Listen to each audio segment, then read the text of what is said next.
नमस्कार दोस्तों, स्वागत है आप सभी का आपके अपने YouTube चैनल में। दोस्तों, आज हम लोग बीपीएससी प्राथमिक शिक्षक प्रश्न पत्र सेट नंबर 1 देखेंगे, जो MCQ होगा और यह 1 to 5 के लिए है। तो चलिए शुरू करते हैं। पहला प्रश्न आप लोग के सामने है कि मानव उपयोग में लाई गई पहली धातु कौन सी थी। मानव उपयोग में लाई गई पहली धातु कौन सी थी? तो ऑप्शन है लोहा, टीन, कांसा, तांबा। उपयुक्त में से कोई नहीं, तो इसका राइट आंसर हो जाएगा तांबा। क्या हो जाएगा? तांबा हो जाएगा। और इसमें आपको एग्ज़ाम बेसिस बनाया गया है। जैसे एग्ज़ाम में 5 ऑप्शन रहेगा, वैसे ही इस सेट को 5 ऑप्शन के तहत बनाया गया है। तो आप लोग इसको देखिए। अगला प्रश्न है कि आर्यों का मुख्य पेशा क्या था? तो आर्यों का मुख्य पेशा यह था पशुपालन। क्या था? पशुपालन। आर्यों का मुख्य पेशा क्या था? पशुपालन था। अगला प्रश्न है कि मौर्य वंश की स्थापना किसने की थी? तो मौर्य वंश की स्थापना चंद्रगुप्त मौर्य ने घानानंद को हराकर चाणक्य की सहायता से की थी। और कब की थी? तो 25 वर्ष की अवस्था में की थी। ठीक है, कितने वर्ष की अवस्था में? तो 25 वर्ष की अवस्था में चंद्रगुप्त मौर्य ने मौर्य वंश की स्थापना की थी। ठीक है। अगला प्रश्न है कि सातवाहनों की राजकीय भाषा क्या थी? सातवाहनों की राजकीय भाषा क्या थी? तो सातवाहनों की राजकीय जो भाषा थी वह प्राकृत भाषा थी। सातवाहनों की राजकीय भाषा क्या थी? प्राकृत भाषा थी। और सातवाहन वंश का जो संस्थापक थे वह सिमुक थे। कौन थे? सिमुक। और इन्होंने अपनी राजधानी कहाँ बनाई थी? तो प्रतिष्ठान में बनाई थी। कहाँ बनाई थी? प्रतिष्ठान में बनाई थी। और एक आपसे क्वेश्चन पूछता है कि सातवाहन राजा जो हाल ने गाथा सप्तशती का रचना प्राकृत भाषा में की थी। आपसे ये भी क्वेश्चन पूछ सकता है कि गाथा सप्तशती की रचना किसने की थी? तो सातवाहन वंश के राजा थे राजा हाल। ठीक है, ये बहुत इंपॉर्टेंट क्वेश्चन है, ये आपसे पूछता है क्वेश्चन। ठीक है।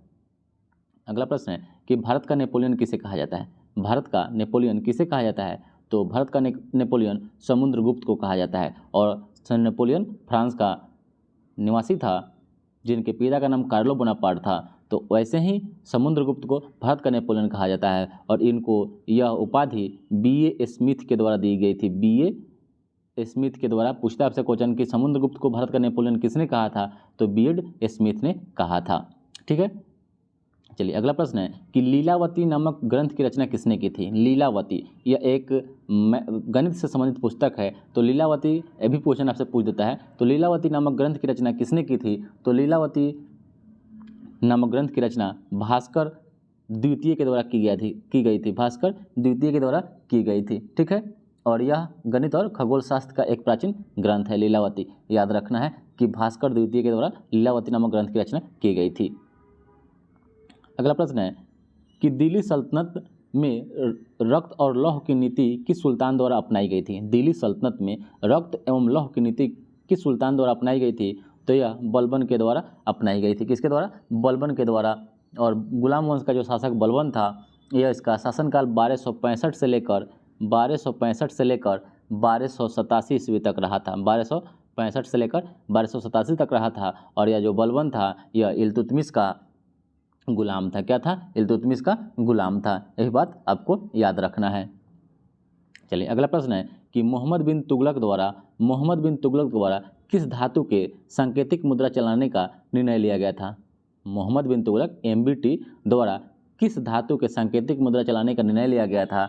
तो यह लिया था उस समय चांदी का टाका और तांबे के पीतल के टंके का प्रचलन किया था, जो इस बर्निंग के द्वारा इसका बताया गया था। तो ये इसमें से कोई नहीं हो जाएगा। ये इसका चांदी का टाका था।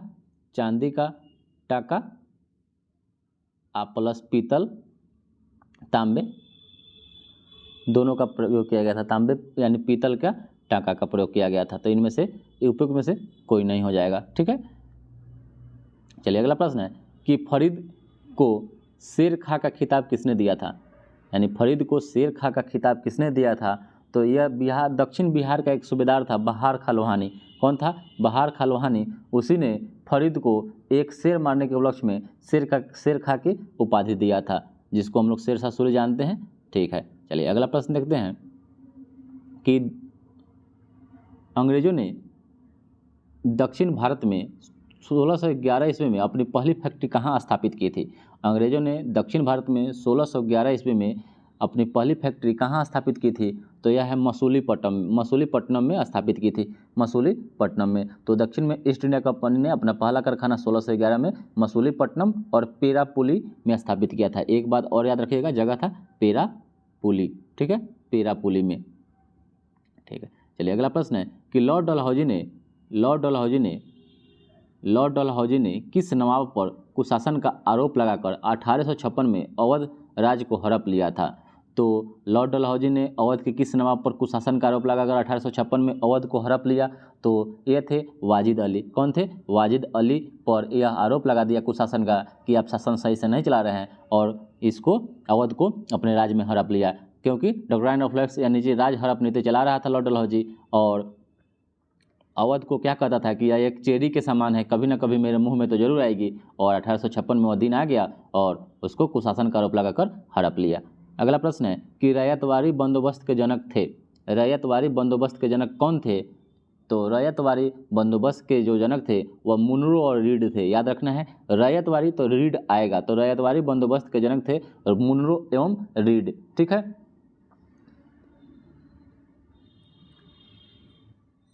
चलिए अगला प्रश्न देखते हैं कि 10 मई 1857 का जो विद्रोह का आरंभ कहाँ से हुआ था? तो 10 मई 1857 का जो विद्रोह हुआ था वह आपका मेरठ से हुआ था। कहाँ से हुआ था? मेरठ से। तो इनमें से हो जाएगा ऑप्शन नंबर कोई नहीं हो जाएगा, तो मेरठ से हो जाएगा, मेरठ से यह शुरू हुआ था, ठीक है। और इसमें जो आग लगा था वह बैरकपुर के छावनी से, जो मंगल पांडे थे, ठीक है, वहीं से वो बैरकपुर छावनी से थे। अगला प्रश्न है कि इंडियन सिविल सर्विस की परीक्षा उत्तीर्ण करने वाले पहले भारतीय कौन थे? इंडियन सिविल सर्विस की परीक्षा उत्तीर्ण करने वाले पहले भारतीय कौन थे? तो यह थे सत्येंद्र नाथ ठाकुर। कौन थे? सत्येंद्र नाथ ठाकुर या टैगोर, जो भी ऑप्शन आपका रहे। अगला प्रश्न है कि चंपारण सत्याग्रह किस वर्ष हुआ था? चंपारण सत्याग्रह जो हुआ था वह 1917 ईस्वी में हुआ था। कब हुआ था? 1917 ईस्वी में हुआ था। महात्मा गांधी के द्वारा 3 कठिया कानून का विरोध करने के लिए यह हुआ था। 3 कठिया कानून का विरोध करने के लिए, ये बात आपको याद रखना है।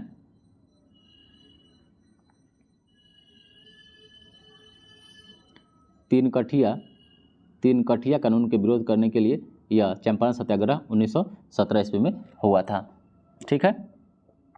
और एक आपसे क्वेश्चन पूछता है कि जब चंपारण सत्याग्रह में महात्मा गांधी राजकुमार शुक्ल के बुलाने पर गए थे तो वहाँ उनका विरोध कौन किया था? तो एनजी रंगा किया था। कौन किया था? एनजी रंगा। बहुत इंपॉर्टेंट क्वेश्चन है। चलिए अगला प्रश्न है कि गांधी जी अपना राजनीतिक गुरु किसे मानते थे? गांधी जी अपना राजनीतिक गुरु किसे मानते थे? तो यह मानते थे गोपाल कृष्ण गोखले को। महात्मा गांधी जी अपना राजनीतिक गुरु किसे मानते थे? तो गोपाल कृष्ण गोखले को मानते थे। और गोपाल कृष्ण गोखले के जो राजनीतिक गुरु थे वह एमजी रनाडे थे। कौन थे? एमजी रनाडे, एमजी महादेव गोविंद रनाडे, ठीक है, बात याद रखना है। अगला प्रश्न है कि चौरी चौरा कांड कब हुआ था? तो जो चौरी चौरा कांड जो गोरखपुर में पड़ता है, यह कब हुआ था? तो यह हुआ था 4 फरवरी 1922 ईस्वी को। कब हुआ था? 4 फरवरी 1922 ईस्वी को यह घटना हुई थी जिसमें 22 पुलिसकर्मी मारे गए थे। चलिए अगला प्रश्न है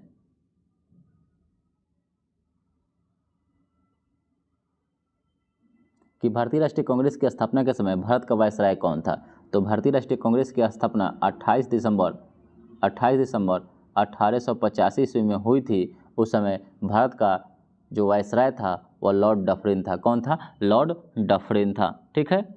और भारतीय राष्ट्रीय कांग्रेस की जो स्थापना हुई थी वह बम्बई के गोकुलदास तेजपाल संस्कृत विश्वविद्यालय में ए.ओ. ह्यूम के द्वारा बनाया स्थापना हुआ था। और उसके बाद ए.ओ. ह्यूम 22 वर्षों तक भारतीय राष्ट्रीय कांग्रेस के महासचिव के पद पर रहे थे, 1885 से लेकर 1907 तक। अगला प्रश्न है कि इंडियन एसोसिएशन के संस्थापक कौन थे? इंडियन एसोसिएशन के संस्थापक कौन थे? तो इंडियन एसोसिएशन के संस्थापक सुरेंद्रनाथ बनर्जी एवं आनंद मोहन बोस के द्वारा, आनंद मोहन बोस दोनों किए थे। तो इसका राइट आंसर हो जाएगा, 2 ऑप्शन हो जाएगा, एक और बी और सी, तो हो जाएगा उपयुक्त में से एक से अधिक। और यह 1876 ईस्वी में इसकी स्थापना दोनों ने मिलकर की थी। चलिए अगला प्रश्न है कि बंगाल में ब्रिटिश वस्तुओं के बहिष्कार का सुझाव सर्वप्रथम किसने दिया था? तो बंगाल में बंगाल में ब्रिटिश वस्तुओं के बहिष्कार का सुझाव सर्वप्रथम किसने दिया था? तो यह दिया था कृष्ण कुमार मित्र ने। किसने? कृष्ण कुमार मित्र ने। बंगाल में ब्रिटिश वस्तुओं के बहिष्कार का सुझाव सर्वप्रथम किसने दिया था? तो कृष्ण कुमार मित्र ने दिया था। और यह बंगाल में जो स्वदेशी आंदोलन 1906 के दौरान जो 5 और 6 में जो हुआ था, उसी समय कृष्ण कुमार मित्र ने ब्रिटिश वस्तुओं का बहिष्कार का सुझाव दिए थे। अगला प्रश्न है कि अखिल भारतीय मुस्लिम लीग की स्थापना कब हुई थी? तो अखिल भारतीय मुस्लिम लीग की स्थापना जो हुई थी वह 30 दिसंबर 1906 ईस्वी में हुई थी। याद रखना है, 30 दिसंबर 1906 को मुस्लिम लीग की स्थापना नवाब बकर उल मुल्क की अध्यक्षता में किया गया था। नवाब बकर उल मुल्क की अध्यक्षता में की गई थी। अगला प्रश्न है कि निम्नलिखित में किसने मित्र मेला संघ को शुरू किया था? तो मित्र मेला संघ को शुरू करने वाला व्यक्ति था विनायक दामोदर सावरकर। कौन था? विनायक दामोदर सावरकर। और इस मित्र मेल संगठन को 1899 में शुरू किया गया था। 1899 ईस्वी में शुरू किया गया था। 1899 ईस्वी में। चलिए अगला प्रश्न है कि एक वर्ष में स्वराज चाहिए का नारा महात्मा गांधी किस आंदोलन के दौरान दिए थे? तो एक वर्ष में स्वराज का जो नारा था यह असहयोग आंदोलन के समय दिया गया था, जो 1920 ईस्वी में शुरू हुआ था। 1 अगस्त 1920 ईस्वी में हुआ था। एक वर्ष के भीतर स्वराज की प्राप्ति का नारा इसी आंदोलन में दिया गया था। और नमक सत्याग्रह 1930 में हुआ था। भारत छोड़ो आंदोलन 8 अगस्त 1942 में और खिलाफत आंदोलन 1920 में हुआ था। चलिए अगला प्रश्न है कि भारत विभाजन के समय कांग्रेस अध्यक्ष कौन थे? भारत विभाजन के समय कांग्रेस का अध्यक्ष कौन था? तो भारत विभाजन के समय कांग्रेस का जो अध्यक्ष था वह आपका JB कृपलानी थे। कौन थे? JB कृपलानी। भारत विभाजन एवं स्वतंत्रता प्राप्ति के समय भारतीय राष्ट्रीय कांग्रेस के अध्यक्ष JB कृपलानी थे। लेकिन वो एक विशेष वर्ष 1947 में ही दिल्ली में जो कांग्रेस का विशेष अधिवेशन हुआ था उसके अध्यक्ष था राजेंद्र प्रसाद थे। कौन थे? राजेंद्र प्रसाद। चलिए अगला प्रश्न है कि 1946 में भारत आय कैबिनेट मिशन का नेतृत्व किसने किया था? तो 1946 में भारत आय कैबिनेट मिशन का नेतृत्व किसने किया था? तो ये किए थे सर पैट्रिक लॉरेंस। किसने किया था? पैट्रिक लॉरेंस जी अध्यक्ष था। और यह कैबिनेट मिशन 24 मार्च 1946 को पहुंचा था। 24 मार्च 1946 को भारत पहुंचा था, जिसमें 3 सदस्य थे, पैट्रिक लॉरेंस, सर क्रिप्स एवं AB अलेक्जेंडर, जिसमें अध्यक्ष तो था वह सर पैट्रिक लॉरेंस था। अगला प्रश्न है कि भारत छोड़ो आंदोलन का प्रस्ताव पारित होने के बाद गांधी जी को गिरफ्तार करके कहाँ रखा गया था? तो भारत छोड़ो आंदोलन जो 8 अगस्त क्विट इंडिया मूवमेंट 8 अगस्त 1942 को जो शुरू हुआ था उसमें महात्मा गांधी को गिरफ्तार कर लिया गया। और इसकी शुरुआत कहीं 8 अगस्त कहीं 9 अगस्त देता है, तो इसमें कन्फ्यूजन नहीं होना है। तो याद रखिएगा 9 अगस्त 1942 को गांधी जी को गिरफ्तार कर लिया गया। 8 अगस्त को शुरू हुआ था, 9 अगस्त को गिरफ्तार कर लिया गया और इनको आगा खां पैलेस में रखा गया था। गिरफ्तार करके आगा खां पैलेस में 8 अगस्त को शुरुआत हुआ था और 9 अगस्त को इनको गिरफ्तार कर लिया गया था। चलिए अगला प्रश्न है कि गांधी जी द्वारा व्यक्तिगत सत्याग्रह के तहत प्रथम सत्याग्रही किसे चुना गया था? तो गांधी जी द्वारा व्यक्तिगत सत्याग्रह के तहत प्रथम जो सत्याग्रही मिले थे वह थे विनोबा भावे। कौन थे? विनोबा भावे। याद रखिएगा, यह 17 अक्टूबर 1940 को गांधी जी द्वारा पौनार आश्रम से व्यक्तिगत सत्याग्रह की शुरुआत की गई थी। तो व्यक्तिगत सत्याग्रह 1940 में तथा प्रथम सत्याग्रही विनोबा भावे और जो दूसरा थे वह आपका जवाहरलाल नेहरू थे। सेकंड कौन थे? जवाहरलाल नेहरू थे। और आपसे कभी कभी तृतीय भी पूछ देता है, तो याद रखिएगा तृतीय थे ब्रह्मदत्त। कौन थे? ब्रह्मदत्त। ब्रह्मदत्त थे, वह व्यक्तिगत सत्याग्रह के तीसरे सत्याग्रही थे ब्रह्मदत्त। अगला प्रश्न है कि मुस्लिम लीग द्वारा किस वर्ष पाकिस्तान की स्थापना संबंधी मांग का प्रस्ताव पेश किया गया था? तो मुस्लिम लीग द्वारा पाकिस्तान की स्थापना संबंधी मांग का प्रस्ताव कब पेश किया गया था? तो यह आपका पेश किया गया था 1940 ईस्वी में। कब किया गया था? 1940 ईस्वी में किया गया था। चलिए अगला प्रश्न है कि निम्नलिखित में से किसने सांप्रदायिक अधिनियम घोषित किया? निम्नलिखित में से किसने सांप्रदायिक अधिनियम घोषित किया था? तो सांप्रदायिक अधिनियम जो घोषित करने वाला जो व्यक्ति था वह इंग्लैंड के प्रधानमंत्री रैमजे मैकडोनाल्ड थे। कौन थे? Ramsay MacDonald. नहीं, उसी को सांप्रदायिक अधिनियम में सांप्रदायिक पंचायत बोलते हैं, जो कब किए थे? तो 16 अगस्त 1932 को किए थे। चलिए अगला प्रश्न है कि 1928 में नेहरू रिपोर्ट किसने तैयार की थी? 1928 में नेहरू रिपोर्ट किसने तैयार की थी? तो 1928 में नेहरू रिपोर्ट जो तैयार करने वाले व्यक्ति थे वह एम एल नेहरू ने तैयार किया था। कौन किया था? मोतीलाल नेहरू ने इसको तैयार किया था और उसमें और अन्य सदस्यों के सहयोग से भी किया गया था, इसलिए इसका जो राइट आंसर हो जाएगा उपयुक्त में से एक से अधिक हो जाएगा, एक से अधिक हो जाएगा, जिसके उसमें सचिव जवाहरलाल नेहरू को बनाया गया था और अध्यक्ष थे जो मोतीलाल नेहरू, ठीक है। और अन्य सदस्य थे तेज बहादुर सप्रू थे, सुभाष चंद्र बोस थे, अली इमाम शुएब कुरैशी थे, ठीक है। तो इसका एक से अधिक राइट आंसर हो जाएगा। अगला प्रश्न है कि वर्ष 1919 में अखिल भारतीय खिलाफत आंदोलन सम्मेलन का अध्यक्ष किसे चुना गया था? तो जो 1919 में अखिल भारतीय खिलाफत सम्मेलन का जो अध्यक्ष चुना गया था वह चुना गया था महात्मा गांधी को। किसको? महात्मा गांधी को चुना गया था। इसमें वर्ष 1919 में अखिल भारतीय खिलाफत सम्मेलन की अध्यक्षता है तो महात्मा गांधी को चुना गया था और उन्होंने सुझाव दिया था कि हिंदू व मुसलमानों को सरकार का सहयोग बंद कर देना चाहिए, इसी में महात्मा गांधी ने कहे थे। अगला प्रश्न है कि निम्नलिखित में से कौन भारत का एकमात्र यहूदी वायसराय था? तो भारत में एकमात्र यहूदी वायसराय कौन था? तो यह था लॉर्ड रीडिंग। कौन था? लॉर्ड रीडिंग, जिसका कार्यकाल 1921 से लेकर 1926 तक रहा था। तो लॉर्ड रीडिंग जो था, लॉर्ड रीडिंग यह अकेला एक यहूदी वायसराय था। इसी समय में स्वराज पार्टी की स्थापना 1923 ईस्वी में हुई थी, काकोरी कांड हुई थी, चौरा चौरी कांड हुआ था। तो चौरा चौरी 22 में, काकोरी 25 में, यह सब कांड लॉर्ड रीडिंग के ही कार्यकाल में हुआ था। अगला प्रश्न है कि 17वां प्रवासी भारतीय दिवस समारोह का आयोजन कहाँ किया गया है? तो 17वां प्रवासी भारतीय दिवस का समारोह जो आयोजन जो हुआ है यह आपका इंदौर में हुआ है। इंदौर में हुआ है, जो भारत का सबसे स्वच्छ शहर है, भारत का सबसे स्वच्छ शहर है। और यह जो प्रवासी भारतीय दिवस जो है यह 9 जनवरी को मनाया जाता है, जो 2003 से मनाया जा रहा है, जिसमें 1915 में महात्मा गांधी दक्षिण अफ्रीका से भारत वापसी किए थे, उसी के याद में 2003 से 9 जनवरी को मनाया जाता है, ठीक है। और इस समारोह के मुख्य अतिथि गुयाना के राष्ट्रपति मोहम्मद इरफान अली तथा विशिष्ट अतिथि सूरीनाम के राष्ट्रपति श्री चंद्रिका प्रसाद संतोखी थे, ठीक है। तो अब की 2023 में कौन कौन थे? तो इस समारोह के मुख्य अतिथि गुयाना के राष्ट्रपति और सूरीनाम के याद रखना, सूरीनाम के राष्ट्रपति श्री चंद्रिका प्रसाद संतोखी और गुयाना के मोहम्मद इरफान अली। और इसका जो अब की बार थीम रखा गया है, अमृतकाल में भारत में प्रगति के लिए विश्वसनीय भागीदार। अमृतकाल जो चल रहा है, तो अमृतकाल में भारत में प्रगति के लिए विश्वसनीय भागीदार। अगला प्रश्न है कि भारत के पहले और विश्व के पहले इन्फेंट्री रिसर्च सेंटर और संग्रहालय का उद्घाटन कहाँ किया गया है?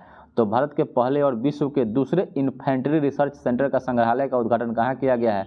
तो यह किया गया है मध्य प्रदेश में। मध्य प्रदेश के इंदौर जिले में महू छावनी में दिसंबर 2022 में भारत के पहले और विश्व के दूसरे इन्फेंट्री रिसर्च सेंटर और संग्रहालय का उद्घाटन किया गया है। अगला प्रश्न है कि द लाइट वी कैरी पुस्तक के लेखक कौन है? तो द लाइट वी कैरी पुस्तक के लेखक हैं मिशेल ओबामा। कौन है? मिशेल ओबामा, जो बराक ओबामा की पत्नी है। तो द लाइट वी कैरी पुस्तक के लेखक मिशेल ओबामा है, ठीक है। और अभी हाल ही में वसीम अकरम के द्वारा एक पुस्तक लिखी गई है, सुल्तान अ मेमोयर, ठीक है। और जेफरी आर्चर के द्वारा एक पुस्तक लिखी गई नेक्स्ट इन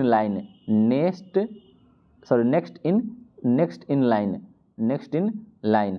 और कॉलिन हुवर के द्वारा लिखी गई है इन स्टार्ट विथ अस, ठीक है। द लाइट वी कैरी पुस्तक के लेखक हो जाएगा मिशेल ओबामा। अगला प्रश्न है कि शरत कमल अचंत को मेजर ध्यानचंद खेल पुरस्कार 2022 से सम्मानित किया गया है। यह सम्मान उन्हें किस खेल में असाधारण उपलब्धियों के लिए दिया गया है? तो शरत कमल अचंत किस खेल से संबंधित है? तो यह है टेबल टेनिस से।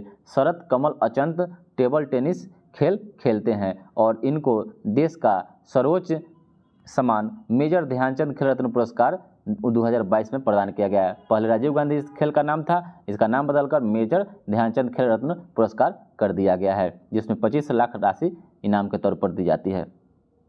अगला प्रश्न देखते हैं कि प्रधानमंत्री नरेंद्र मोदी द्वारा नवंबर 2022 को डोनई पोलो ग्रीन फील्ड हवाई अड्डे का उद्घाटन किया गया है। यह हवाई अड्डा किस राज्य में है? तो डोनई पोलो ग्रीन फील्ड हवाई अड्डा किस राज्य में है? तो यह है अरुणाचल प्रदेश में। किस राज्य में? अरुणाचल प्रदेश में है। अगला प्रश्न है कि किस राज्य में भारत उज्बेकिस्तान द्विवार्षिक सैन्य अभ्यास दस्तलिक 2023 का आयोजन किया गया है? तो दस्तलिक 2023 का आयोजन किया गया है, यह उत्तराखंड में किया गया है। ठीक है, उत्तराखंड के पिथौरागढ़ में किया गया है। जो दस्तलिक जो है ना, भारत और उज्बेकिस्तान देश के थल सेनाओं का एक द्विवार्षिक आयोजन है। ठीक है, अगला प्रश्न है कि मुख्यमंत्री आवासीय भूमि अधिकार योजना किस राज्य में शुरू की गई है? तो मुख्यमंत्री आवासीय भूमि अधिकार योजना किस राज्य में शुरू की गई है? तो यह की गई है मध्य प्रदेश में। मध्य प्रदेश में की गई है शिवराज सिंह चौहान के द्वारा। ठीक है, चलिए अगला प्रश्न है कि मार्च 2023 में सरस्वती सम्मान 2023 से किसे सम्मानित किया गया है? तो मार्च 2023 में सरस्वती सम्मान 2023 से सम्मानित किया गया है, यह किया गया है शिव शंकरी को। और शिव शंकरी यह तमिल लेखिका हैं शिव शंकरी। उनकी जो आत्मकथा है सूर्यवंशम के लिए इनको 2023 में सरस्वती सम्मान से सम्मानित किया गया है। ठीक है, सरस्वती सम्मान 2022 में, मतलब 22 के लिए उनको 23 में दिया गया। ठीक है, ये भी बात याद रखना, कन्फ्यूजन नहीं होना है।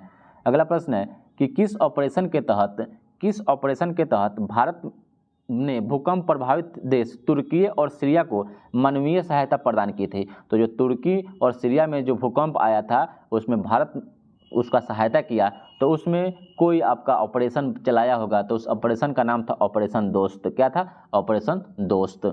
अगला प्रश्न है कि भारत का पहला निजी रूप से विकसित रॉकेट का क्या नाम है? तो भारत का जो पहला है ना, निजी रूप से नहीं, पर्सनल है, विकसित रॉकेट का क्या नाम है? तो इसका नाम रखा गया है विक्रम एस। क्या रखा गया है? विक्रम एस। यह हैदराबाद के निजी space company Skyroot aerospace द्वारा विकसित किया गया है। यह हैदराबाद के स्काई रूट एरोस्पेस द्वारा विकसित किया गया है।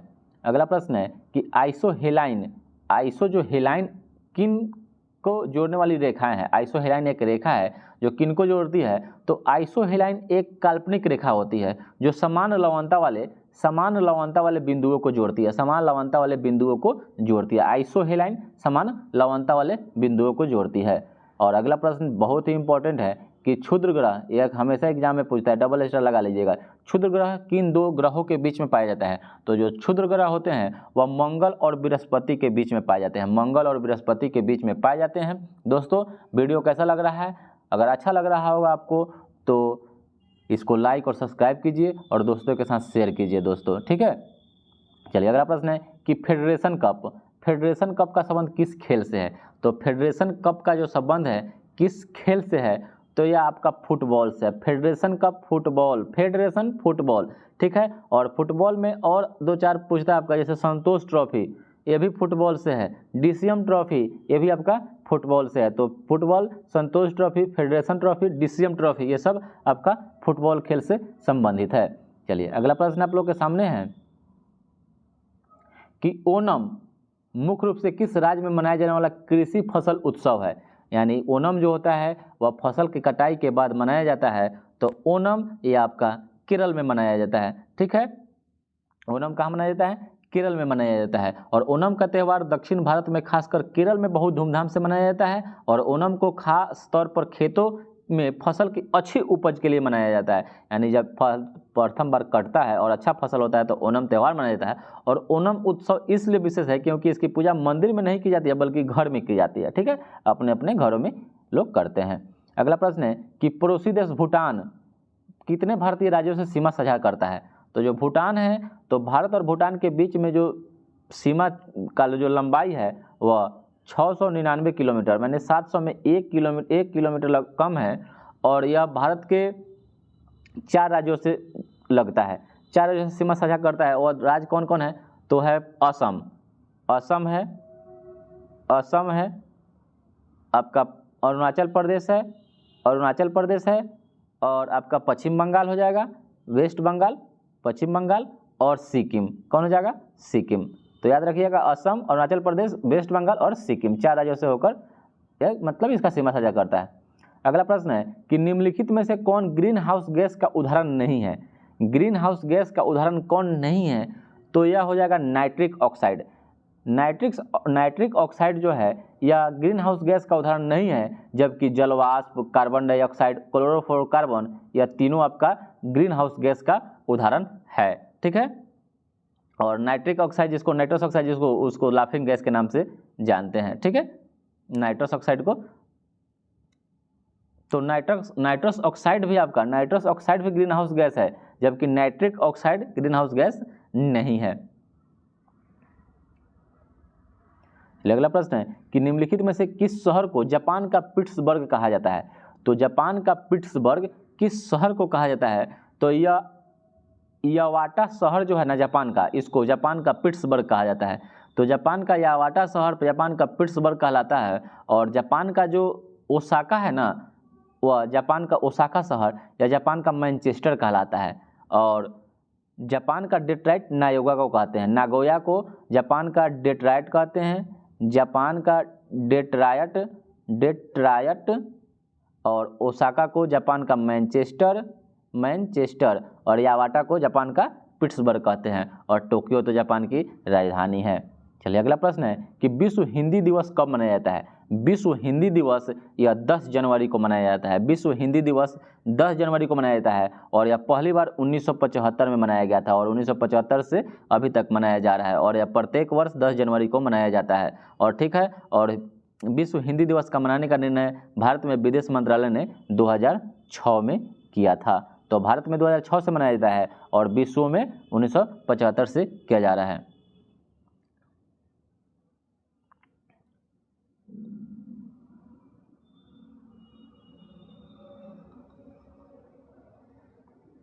अगला प्रश्न है कि स्वपोषी पादपों में भोजन बनाने के लिए आवश्यक होता है क्लोरोफिल की उपस्थिति, कार्बन और जल और कार्बन डाइऑक्साइड की मात्रा, सूर्य का प्रकाश, मैग्नीशियम और इनमें से एक से अधिक। तो यह हो जाएगा इनमें एक से अधिक, ठीक है, इनमें एक से अधिक हो जाएगा। और पौधों की पत्तियों में उपस्थित जो क्लोरोफिल होता है, हरा जिसको लवक बोलते हैं, हरा परक बोलते हैं, उसमें मैग्नीशियम पाया जाता है, ठीक है। चलिए अगला प्रश्न है इनमें से किसके द्वारा अमीबा अपना भोजन ग्रहण करता है? तो जो अमीबा अपना भोजन ग्रहण करता है उसके प्रजनन अंग का नाम कूटपाद है। क्या है? कूटपाद है। और इस अंग की संकुचन एवं प्रसारण क्रिया विधि द्वारा अमीबा प्रचलन एवं भोजन अपना ग्रहण करता है, कूटपाद। चलिए अगला प्रश्न है सूची 1 को सूची 2 से मिलान करना है। एक तरफ जीव है और दूसरी तरफ श्वसन अंग है, ठीक है।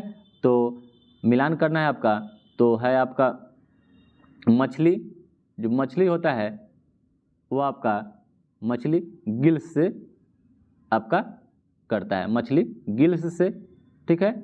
तिलचटा जो होता है ना, तिलचटा वह ट्रैकिया से करता है, तिलचटा ट्रैकिया से करता है। मेढक होता है वह त्वचा से सांस लेता है, श्वसन अंग उसका त्वचा है। और लिजर्ड मनुष्य, सर्प ये जो होता है ना, या फेफड़ा से करता है, ठीक है। सांप भी फेफड़ा से, मनुष्य भी फेफड़ा से, लिजर्ड भी फेफड़ा से। तो इसका right answer option number B हो जाएगा, ठीक है। चलिए अगला प्रश्न है कि एक कोशीय शैवालों में जल का परिवहन किसके द्वारा होता है? तो एक कोशीय शैवालों में जल का जो परिवहन होता है वह विसरण के द्वारा होता है। किसके द्वारा? विसरण के द्वारा होता है, ठीक है। अगला प्रश्न है कि निम्न में कौन सा कथन असत्य यानी गलत है? एक्सॉन के चारों ओर एक घिरी श्वेत झिल्ली को माइलिन शिथ कहते हैं, ठीक है। और पश्चिम मस्तिष्क 5 पिंडों में बटा होता है और आंख की पेशियों का नियंत्रण मध्य मस्तिष्क करता है और पौधों में तंत्रिकीय नियंत्रण नहीं पाया जाता है। उपयुक्त में से एक से अधिक। तो यह इसका जो गलत है वह आपका पश्चिम मस्तिष्क 5 भागों में विभाजित होता है, यह आपका गलत होता है। जबकि अग्र मस्तिष्क होगा, अग्र मस्तिष्क वह 5 भागों में विभाजित होता है। और मनुष्य के मस्तिष्क को 3 भागों में बांटा गया है, अग्र मस्तिष्क, मध्य मस्तिष्क और पश्चिम मस्तिष्क, ठीक है। तो सबसे लंबी कोशिका न्यूरॉन होती है जिसका एक्सॉन भाग माइलिन शिथ से घिरा होता है, ठीक है। बाद बाकी ऑप्शन सब सही है। अगला प्रश्न है कि इनमें से कौन बुद्धि और चतुराई का केंद्र है? तो बुद्धि और चतुराई का जो केंद्र होता है वह सेरिब्रम होता है। कौन होता है? सेरिब्रम होता है। तो सेरिब्रम अग्र मस्तिष्क का भाग है जो बुद्धि और चतुराई का केंद्र है, ठीक है। और सोचने समझने की शक्ति, स्मरण शक्ति यानी याद करने की शक्ति, प्रेरणा, घृणा, प्रेम, भय, हर्ष यानी खुशी, कष्ट इत्यादि क्रियाओं का नियंत्रण एवं समन्वय जो होता है ना वह सेरिब्रम ही करता है, ठीक है। अगला प्रश्न है कि अलैंगिक जनन की विधि क्या है? तो अलैंगिक जनन की जो विधि है वह होता है विखंडन, मुकुलन, बीजाणु जनन, द्विविभाजन आदि। यह अलैंगिक जनन की विधि है। तो इसमें हो जाएगा उपयुक्त में से एक से अधिक हो जाएगा। अगला प्रश्न है कि पराग कोश में पाए जाते हैं। पराग कोश में क्या क्या पाया जाता है? तो पराग कोश में परागकण पाया जाता है, परागकण पाया जाता है, पराग कोश में परागकण पाया जाता है। ठीक है, चलिए अगला प्रश्न है कि नेत्र के रेटिना पर किसी वस्तु के बने प्रतिबिंब की प्रकृति कैसी होती है? तो नेत्र के रेटिना पर किसी वस्तु के बने प्रतिबिंब की जो प्रकृति होती है वह वास्तविक होती है, उल्टा होती है और वस्तु से छोटा होती है। ठीक है, तो वास्तविक, उल्टा और वस्तु से छोटा होती है। अगला प्रश्न है कि जब किसी तार में विद्युत धारा प्रवाहित होती है तब सर्वप्रथम गतिशील कण होते हैं। जब किसी तार में विद्युत धारा प्रवाहित होती है तब सर्वप्रथम गतिशील कण क्या होता है? तो यह इलेक्ट्रॉन होता है। क्या होता है? इलेक्ट्रॉन होता है। जब किसी विद्युत परिपथ में विद्युत धारा प्रवाहित की जाती है तो सर्वप्रथम इलेक्ट्रॉन का जो प्रवाह होता है ऋण ध्रुव से धन ध्रुव की होता है, तो इलेक्ट्रॉन उसमें गतिशील कण जो होता है वह इलेक्ट्रॉन ही होता है। अगला प्रश्न है कि सौर पैनल बनाया जाता है। सौर पैनल बनाया जाता है तो सौर पैनल जो होता है ना, अनेक सौर सेलों को यानी अनेक सौर सेलों को संयुक्त करके बनाया जाता है। अनेक सौर सेल यानी सौर बैटरी को जोड़कर बनाया जाता है सौर पैनल। ठीक है, अगला प्रश्न है कि मापन मुख्य रूप से एक प्रक्रिया है। मापन मुख्य रूप से एक प्रक्रिया है, तो मापन मुख्य रूप से प्रक्रिया है, तुलना किया जाता है उसमें।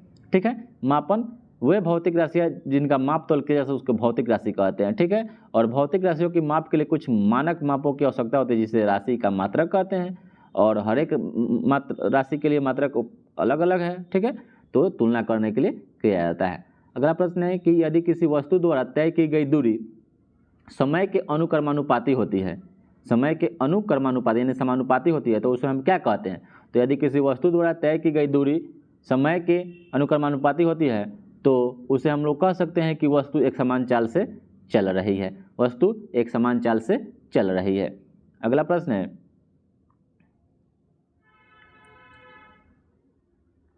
जड़त्व का गुण। जड़त्व का गुण किस में होता है? तो किसी वस्तु में होता है, प्रत्येक वस्तु में होता है, किसी भी वस्तु में नहीं होता है, केवल गतिशील वस्तु में होता है। तो जड़त्व का जो वस्तु होता है ना वह प्रत्येक वस्तु में होता है। प्रत्येक जितना भी वस्तु है उसमें जड़त्व का गुण होता है। अगला प्रश्न है कि निर्वात में स्वतंत्रता पूर्वक गति करते हुए सभी पिंडों की क्या होती है? चाल एक समान होती है, त्वरण एक समान होती है, वेग एक समान होता है, बल बराबर होता है, उपयुक्त में से कोई नहीं। तो निर्वात में स्वतंत्रता पूर्वक गति करते हुए सभी पिंडों की त्वरण जो होती है ना वह समान होती है। क्या होता है? एक्सेलरेशन सेम होता है। अगला प्रश्न है कि किसी ठोस पदार्थ का सीधे वाष्प में परिवर्तन क्या कहलाता है? तो कोई भी ठोस पदार्थ सीधे वाष्प में परिवर्तित होगा तो उसको ऊर्ध्वपातन यानी सब्लिमेशन कहते हैं। ठीक है, और इसका कुछ आपसे उदाहरण कभी कभी पूछ देता है। ठीक, जैसे कपूर हो जाएगा, नौसादर हो जाएगा। नौसादर किसका उदाहरण है? तो ऊर्ध्वपातन का उदाहरण है, जिसको अमोनियम क्लोराइड बोलते हैं। नेफ्थलीन हो जाता है, शुष्क बर्फ हो जाता है, आयोडीन हो जाता है, यह सब आपका ऊर्ध्वपातन का उदाहरण है। अगला प्रश्न है निम्नलिखित में से कौन तत्व है? तो ऑप्शन है पीतल, आर्सेनिक, कांसा, स्टेनलेस स्टील, उपयुक्त में से कोई नहीं। तो जो आर्सेनिक है यह आपका एक तत्व है। ठीक है, बाद बाकी सब पीतल और कांसा ये आपका, और स्टेनलेस स्टील आपका मिश्र धातु है। क्या है? मिश्र धातु है। अगला प्रश्न है कि कैथोड किरणों में क्या उपस्थित रहता है? तो जो कैथोड किरण है उसमें क्या उपस्थित रहता है? तो उसमें इलेक्ट्रॉन उपस्थित रहता है। कैथोड किरण में इलेक्ट्रॉन उपस्थित रहता है और इलेक्ट्रॉन की खोज जे थॉमसन के द्वारा किया जाता है, क्योंकि जो कैथोड किरणें होती हैं ऋण आवेशित कण से बनी होती है, जिसके इसलिए इसको इलेक्ट्रॉन कहा जाता है। और इलेक्ट्रॉन की खोज 1897 में जे थॉमसन के द्वारा किया गया था। ठीक है, अगला प्रश्न है कि 6 से 614 में एक परमाणु के मूलभूत कणों की संख्या कितनी होगी? ठीक है, तो इसमें आपका 6 और 14 है, एक परमाणु के मूलभूत कणों की संख्या 20 हो जाएगी। कितनी हो जाएगी? 20 हो जाएगी। जैसे मूलभूत कण इलेक्ट्रॉन इसमें 6 है, प्रोटॉन 6 है, तो और उसका जो परमाणु भार 14 है, तो 6 तो न्यूट्रॉन की संख्या कितनी 8 हो जाएगी। तो 6 6 12 8 20। तो मूलभूत कणों की संख्या इलेक्ट्रॉन, प्रोटॉन, न्यूट्रॉन कितना हो जाएगा? 6 6 12, न्यूट्रॉन की संख्या 8, तो 20 हो गया। ये आप याद रखिएगा। मूलभूत कण कैसे निकाला जाता है? क्योंकि Z = P + N, परमाणु द्रव्यमान बराबर प्रोटॉन की संख्या प्लस न्यूट्रॉन के इलेक्ट्रॉन की संख्या P + n होता है प्रोटॉन की संख्या प्लस न्यूट्रॉन की संख्या, वहाँ से आप निकाल लीजिएगा। अगला प्रश्न है कि समुद्र में कौन सा लवण सबसे अधिक मात्रा में पाया जाता है। समुद्र में कौन सा जो लवण होता है सबसे अधिक मात्रा में पाया जाता है, वह है सोडियम क्लोराइड NaCl। कौन होता है, जिसका दैनिक जीवन में हम लोग उपयोग करते हैं, NaCl। अगला प्रश्न है कि निम्नलिखित में से किस धातु को किरोसिन में डुबाकर रखा जाता है। तो किरोसिन में डुबाकर किसको रखते हैं, तो सोडियम को रखा जाता है। सोडियम धातु को किरोसिन में डुबाकर रखा जाता है क्योंकि सोडियम और पोटेशियम ऐसी धातुएं हैं जिनकी ऑक्सीजन के साथ क्रियाशीलता तीव्र होती है, यानी हवा के जैसे ही संपर्क में आते हैं वह खुला अगर छोड़ देंगे तो उसमें आग लग जाएगी, जलने लगेंगे, इसीलिए उसको किरोसिन के तेल में डुबाकर रखा जाता है। अगला प्रश्न है कि निम्न में से संविधान के किस नीति निर्देशक तत्व पर गांधी जी के नैतिक दर्शन का प्रत्यक्ष प्रभाव दिखाई पड़ता है। तो निम्न में से संविधान के किस नीति निर्देशक तत्व पर गांधी जी के नैतिक दर्शन का प्रत्यक्ष प्रभाव दिखाई देता है, वह है आपका गोवध पर निषेध। क्या है, गोवध पर निषेध, गोवध पर निषेध, जिसका मतलब क्या है कि गांधी जी के दर्शन पर आधारित संविधान के निर्देशक तत्व हैं गोवध पर निषेध मतलब ग्राम पंचायतों का गठन करना है, मद्यपान निषेध है, ग्रामीण उद्योगों को बढ़ावा देना है, गोवध पर निषेध है और कृषि एवं पशुपालन का संगठन करना है। ठीक है, तो ये आपका इसका ऑप्शन नंबर जो सी हो जाएगा राइट आंसर हो जाएगा। अगला प्रश्न है कि राष्ट्रपति द्वारा राष्ट्रीय आपात स्थिति की घोषणा किए जाने के बाद किस अवधि तक उसका अनुमोदन संसद के प्रत्येक सदन द्वारा हो जाना चाहिए। तो यह आपका 1 माह के भीतर, इसका right answer option number A ही हो जाएगा। तो भारतीय संविधान के अनुच्छेद 352 के 4 के अनुसार राष्ट्रपति द्वारा अनुच्छेद 352 के 1 के तहत की गई आपात स्थिति की घोषणा का अनुमोदन संसद के प्रत्येक सदन द्वारा 1 माह के भीतर हो जाना चाहिए, अन्यथा वह घोषणा परिवर्तन में नहीं रहेगी। अगला प्रश्न है कि निम्नलिखित में से कौन भारत के संसद के दोनों सदनों में से किसी का भी सदस्य नहीं होता है। तो ऑप्शन है भारत का प्रधानमंत्री, वित्त मंत्री, राष्ट्रपति। तो यह आपका जो ऑप्शन नंबर जो सी हो जाएगा, केवल 3 यानी भारत के जो राष्ट्रपति होते हैं वह संसद के दोनों सदनों में से किसी का भी सदस्य नहीं होते हैं। ठीक है,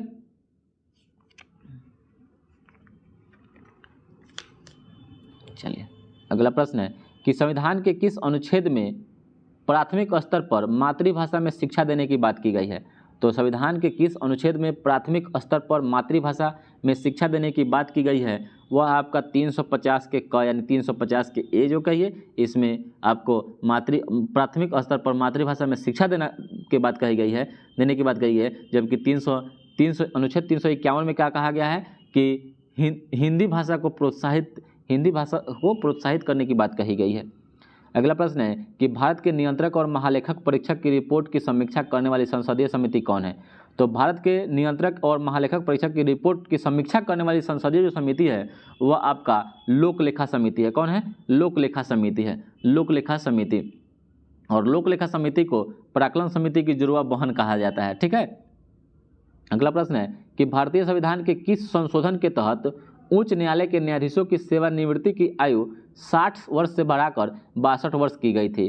तो भारतीय संविधान के किस संशोधन के तहत उच्च न्यायालय के यानी हाई कोर्ट के न्यायाधीशों की सेवानिवृत्ति यानी रिटायरमेंट की आयु जो था ना वह 60 से बढ़ाकर 62 कर दिया गया। तो यह है 15वें संविधान संशोधन के तहत जो 1963 में हुआ था।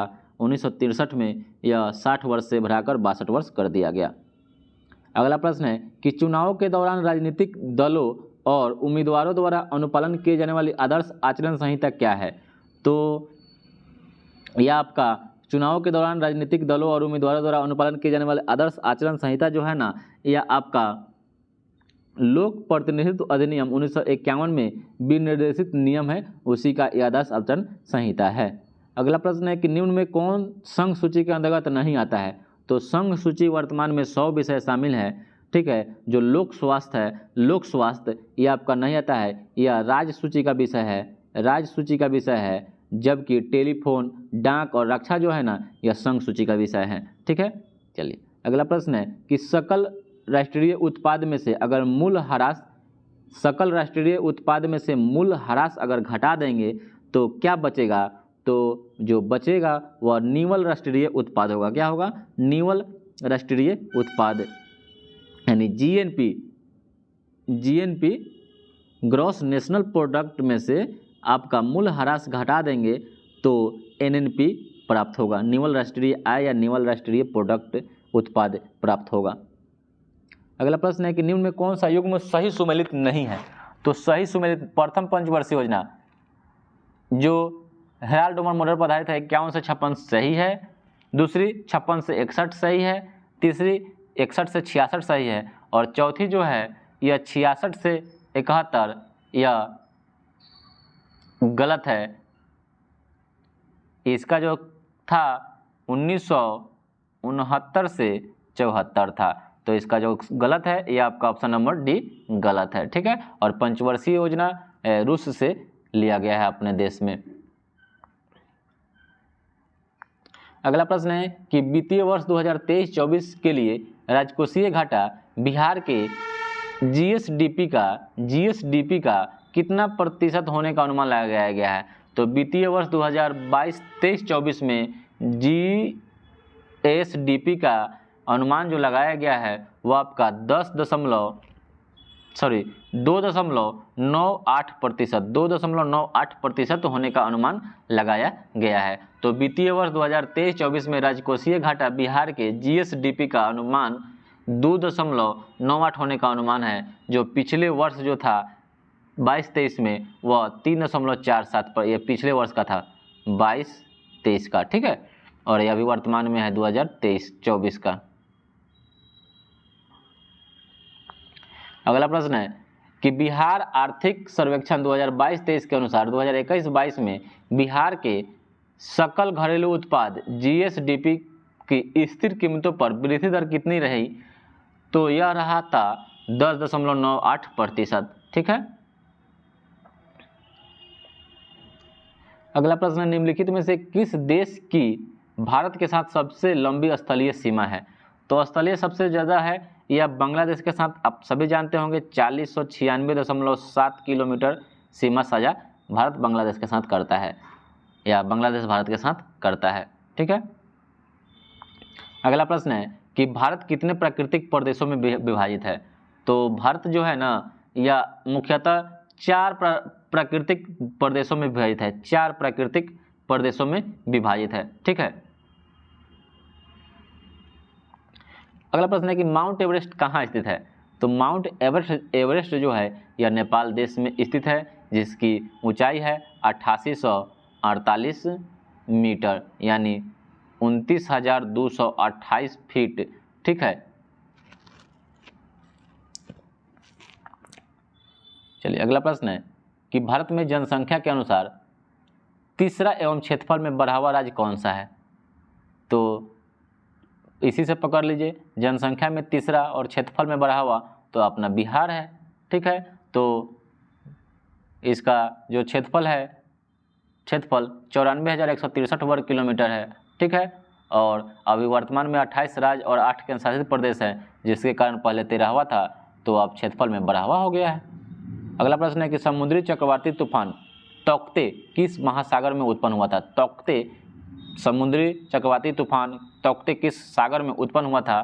तो यह अरब सागर में उत्पन्न हुआ था, अरब सागर में उत्पन्न हुआ था। और यह जो तूफान था यह मई 2021 में गुजरात के तट से टकराया था। अगला प्रश्न, निम्नलिखित में से कौन सी मिश्रित खेती की प्रमुख विशेषता है? तो मिश्रित खेती की प्रमुख जो विशेषता है वह पशुपालन और शस्य उत्पादन को एक साथ किया जाता है, यानी कृषि और पशुपालन एक साथ किया जाता है।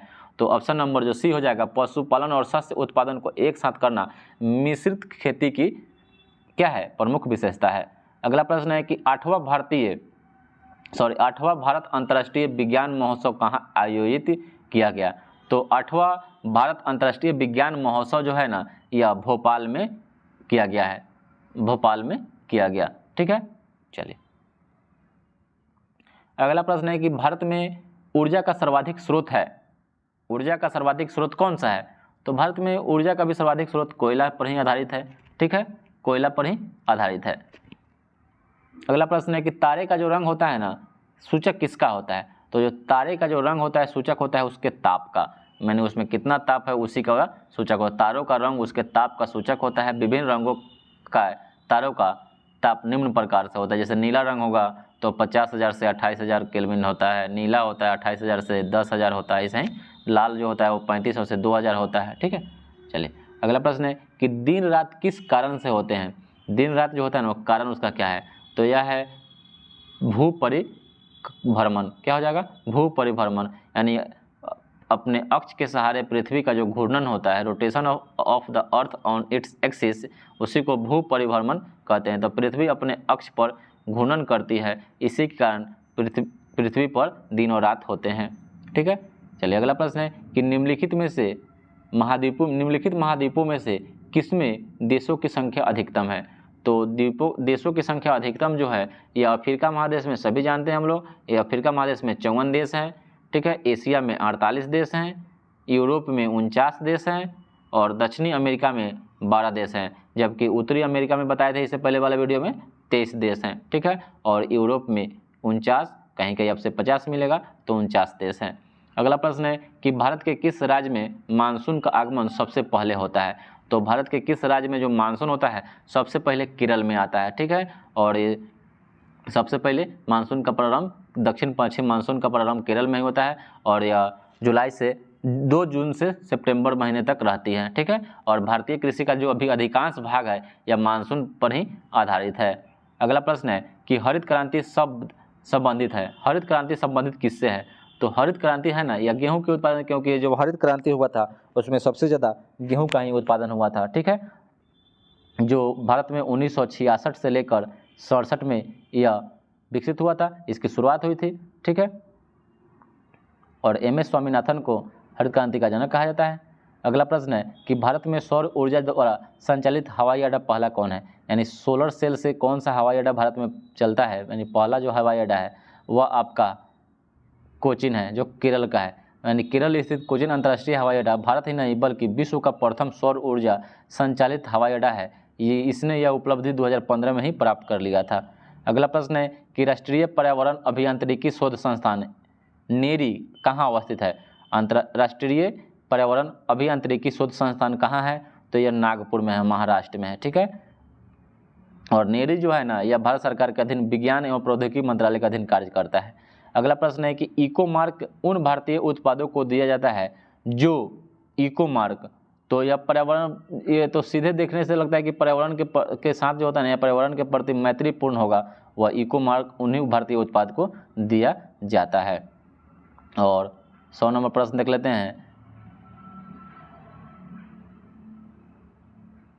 कि विश्व पर्यावरण दिवस कब मनाया जाता है या किस तारीख को मनाया जाता है। तो विश्व पर्यावरण दिवस 5 जून को मनाया जाता है, ठीक है। और यह 1974 से मनाया जा रहा है, पहली बार 1974 में मनाया गया था, ठीक है। और यह 5 जून को मनाया जाता है, ठीक है। तो दोस्तों, और इसमें आपका मैथ है, तो जो इसका PDF हम आपको टेलीग्राम पर दे दिए हैं पहले ही, इसको बनाइए आप लोग। और इसका 20 जो को प्रश्न है रीजनिंग और मैथ का, वो हम आपको बनाकर टेलीग्राम पर डाल देंगे, ठीक है। आप लोग आज शाम में देख लीजिएगा। तो आप लोग इस वीडियो को देखिए और ढेर सारा प्यार दीजिए और कमेंट में करके बताइए कि वीडियो कैसा लगा। तो धन्यवाद दोस्तों, चलिए आज के लिए इतना ही। फिर दूसरे प्रैक्टिस सेट को 15 प्रैक्टिस सेट है, जल्दी जल्दी इसको करा दिया जाएगा, क्योंकि अगले महीना सितंबर में या अगस्त में आपका एग्ज़ाम होने वाला, अगस्त में एग्ज़ाम होगा, ठीक है। तो BPSC टीचर का अगस्त में एग्जाम होगा, तो 15 सेट को देख लीजिए और मैथ और GK GS पर ध्यान दीजिए, करंट अफेयर्स पर भी ध्यान दीजिए, क्योंकि GK GS जितना ही आप याद कीजिएगा आपको इसमें GK GS ही आपका रिजल्ट गिराएगा, ठीक है। और BTC वगैरह पर ही आधारित सेट को बनाया गया है, तो उसको भी पढ़ते रहिए, ठीक है।